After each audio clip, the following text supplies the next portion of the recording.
నమ్మకం, ఒక శ్రద్ధ ఏమిటి అనంటే,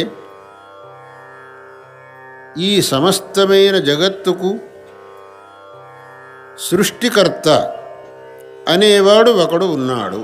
ఆయన ఈ జగత్తును సృష్టించి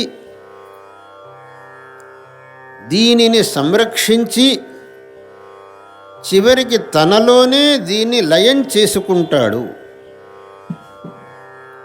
అటువంటి ఒక మహా చైతన్యం అనేది ఉన్నది అనేది మన విశ్వాసం. ఆ చైతన్యాన్నే మనం దేవుడు, ఈశ్వరుడు, భగవంతుడు అని అనేకమైనటువంటి పేర్లతో పిలుస్తున్నాం. ఆ భగవంతుడు ఎక్కడ ఉన్నాడు అంటే ఎక్కడ లేడు అని మరో ప్రశ్న వేయవలసి వస్తుంది.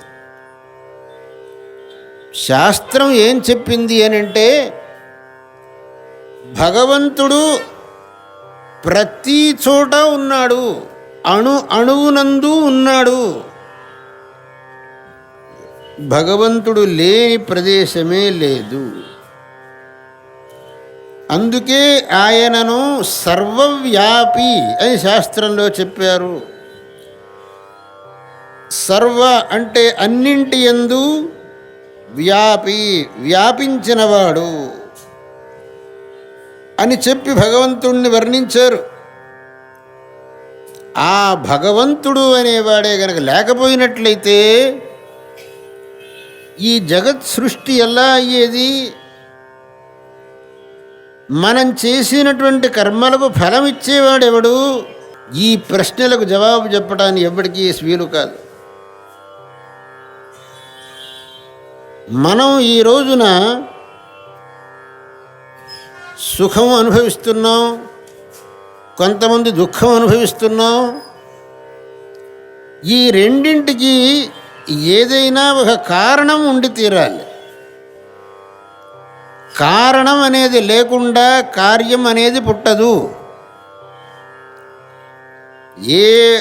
ప్రతి ఒక్క కార్యమునకు ఒక కారణం అనేది ఉండి తీరాలి. మరి మనం అనుభవిస్తుండే ఈ సుఖదుఖములకు కారణం ఏమిటి? సుఖదుఖములు వాటంతట అవే మనకు కలగటం లేదు, ఒక కారణం వల్ల కలుగుతున్నాయి.